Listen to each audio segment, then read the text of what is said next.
Subscribe কৰক আমাৰ এছামিছ only YouTube চেনেলটো আৰু ঘণ্টাটো বজাই দিয়ক ফৰ লেটেষ্ট ভিডিঅ' আৰু এইটো একদম ফ্ৰী হয় 8 বছৰৰ পিছত গুৱাহাটীত আন্তঃৰাষ্ট্ৰীয় ক্ৰিকেট মেচ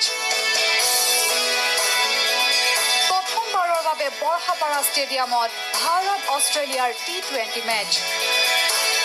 অষ্ট্ৰেলিয়ান অধিনায়ক ডেভিড ৱাৰ্নাৰৰ মতে নতুন খেলপথাৰ যদিও উইকেট অতি উত্তম Yeah, it's fantastic. It's a nice ground. It looks fantastic. Obviously, the first game. সমগ্ৰ অসমবাসীৰ বাবে এনে সুখবৰৰ মাজতে এটা বেয়া খবৰ বৰ্ষা বিঘ্নিত হ'ব পাৰে বৰহাপাৰাৰ মেচ কাৰণ আগন্তুক 3 দিনলৈ বৰষুণৰ সম্ভাৱনা গুৱাহাটীকে ধৰি কাষৰীয়া অঞ্চলত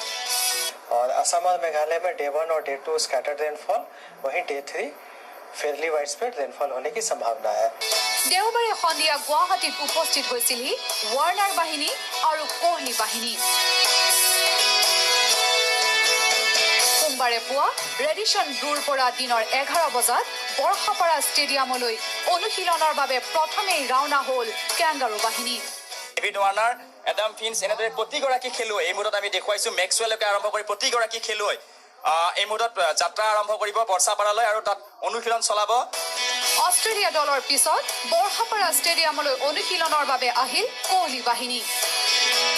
কিন্তু বৰষুণৰ বাবে অনুশীলন কৰাত বাধা আহিল টিম ইণ্ডিয়াৰ বৰষুণৰ মাজতে নিউজ লাইভৰ কেমেৰাত বন্দী হ'ল টিম ইণ্ডিয়াৰ ক্ৰিকেট নহয় ফুটবল খেলাৰ দৃশ্য বিৰাট কোহলি আৰু প্ৰাক্তন অধিনায়ক মহেন্দ্ৰ সিং ধোনীয়ে এইদৰে ফুটবল খেলি থকাৰ দৃশ্য নিউজ লাইভত প্ৰেক্টিছ কেইটা দেখিবলৈ পালে মহেন্দ্ৰ সিং ধোনীয়ে ক'লে যে বৰষুণত যথেষ্ট কষ্ট হ'ল I hope you like. Please subscribe this.